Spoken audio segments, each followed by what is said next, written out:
আমরা অনেক সময় সেটি আসলে দেখি, অনেককে বলতেও শুনি, রোগীরা এসে বলছে যে ক্যাভিটি হয়ে গেছে, তখন আসলে কি করণীয়? ক্যাভিটি হয়েছে, অনেকে আমাকে বলে দাঁতে পোকা হয়েছে, এগুলো তো আসলে কমন প্রবলেম। ক্যাভিটি আসলে এটা আমাদের নিজেদের নেগলিজেন্সের কারণেই হয়ে থাকে। আমরা যদি প্রপার ওয়েতে ব্রাশ না করি বা আমাদের কিছু ইনস্ট্রাকশন থাকে হোম কেয়ারের, এগুলো যদি প্রপারলি না নিয়ে থাকি, সেক্ষেত্রে ক্যাভিটিটা হয়ে থাকে। তো ক্যাভিটি হওয়া মানে কিন্তু দাঁতের আপনার স্ট্রাকচার অলরেডি লস হওয়া শুরু হয়েছে। এবং আমি শুরুতেই বলেছি দাঁতের কোনো স্ট্রাকচার লস মানে পার্মানেন্ট লস, এটা কিন্তু রিজেনারেশন হবে না। সো অবশ্যই আমার ট্রিটমেন্টে যেতে হবে।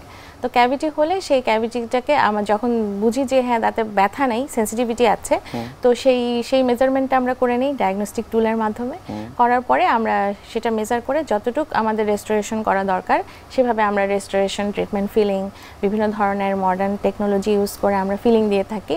রেস্টোরেশনের মাধ্যমে এই ক্যাভিটিটা আমরা ফিল আপ করে দিই। এর চিকিৎসা পদ্ধতি আসলে কি রয়েছে, একটু সর্বাঙ্গীনভাবে আপনার কাছ থেকে আমরা জানবো।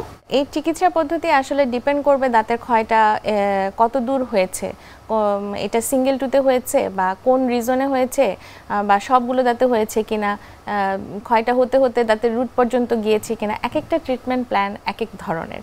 অল্প হলে যদি আমাদের পাল্প চেম্বার পর্যন্ত না যায়, আমরা রেস্টোরেটিভ ট্রিটমেন্টের মাধ্যমে চলে যেতে পারি। এবং মাল্টিপল টুতে হলে বা যদি দাঁতে নার্ভ ধরে যায়, সেক্ষেত্রে আমরা রুট ক্যানাল ট্রিটমেন্ট করে থাকি। এটা খুবই পরিচিত একটা টার্ম, সবাই এখন জানে। রুট ক্যানাল ট্রিটমেন্ট করে তারপর দাঁতটাকে আমরা কাভারিং করে প্রসেসের মাধ্যমে রেস্টোর করি। এছাড়াও যদি দেখা যায় যে ক্ষয় হতে হতে দাঁতের রুট পর্যন্ত চলে গিয়েছে, যেটা রেস্টোর করা সম্ভব না, সেক্ষেত্রে আমরা দাঁতটা ফেলে দিতে বাধ্য হই। এবং সেক্ষেত্রে দাঁত ফেলে দিয়ে সেখানে আমরা রিপ্লেসমেন্ট ট্রিটমেন্ট, প্রসেসিস, ক্রাউন, ইমপ্ল্যান্ট চলে আসছে, এই ধরনের রেস্টোরেটিভ কনজারভেটিভ ট্রিটমেন্ট দিয়ে আমরা প্রতিস্থাপন করি। ইমপ্ল্যান্ট সার্জারি করি, তারপরে আমরা উপরে ক্রাউন দিয়ে দিই। এই হলো ক্ষয় আর ক্ষয়ের ট্রিটমেন্ট। এছাড়াও যদি ক্ষয় বলেছি যে প্রিভেন্টিভ কিছু মেজারমেন্ট আছে, ফ্লুরাইড থেরাপি, এগুলো দিয়ে যদি খুবই মাইল্ড ক্ষয় হয়ে থাকে।